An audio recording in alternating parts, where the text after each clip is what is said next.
सुंदरकांड से इन झुंगी 5 मुख्य बातें जो कोई नहीं जानता। 1. सुंदरकांड का नाम सुंदरकांड क्यों रखा गया?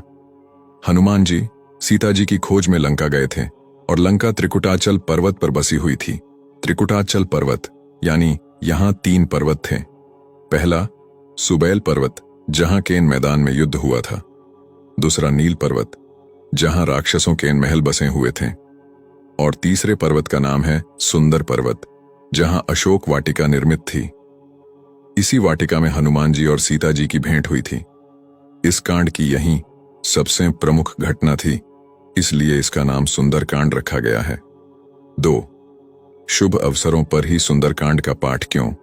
शुभ अवसरों पर गोस्वामी तुलसीदास जी द्वारा रचित श्री रामचरितमानस केन सुंदरकांड का पाठ किया जाता है।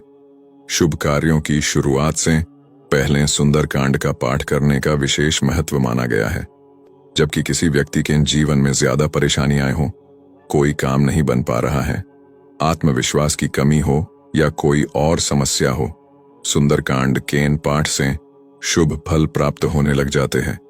कई ज्योतिषी या संत भी विपरीत परिस्थितियों में सुंदरकांड करने की सलाह देते हैं। 3. सुंदरकांड का पाठ विशेष रूप से क्यों किया जाता है? माना जाता है कि सुंदरकांड केन पाठ से हनुमान जी प्रसन्न होते हैं। सुंदरकांड केन पाठ में बजरंग बली की कृपा बहुत ही जल्द प्राप्त हो जाती है। जो लोग नियमित रूप से सुंदरकांड का पाठ करते हैं, उनके सभी दुख दूर हो जाते हैं। इस कांड में हनुमान जी ने अपनी बुद्धि और बल से सीता की खोज की है। इसी वजह से सुंदरकांड को हनुमान जी की सफलता के लिए याद किया जाता है। 4. सुंदरकांड से मिलता है मनोवैज्ञानिक लाभ।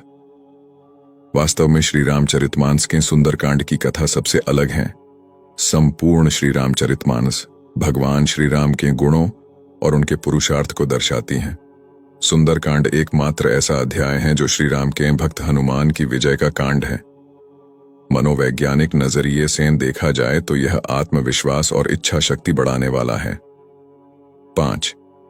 किसी विशेष कामना हेतु भी सुंदरकांड का पाठ किया जा सकता है।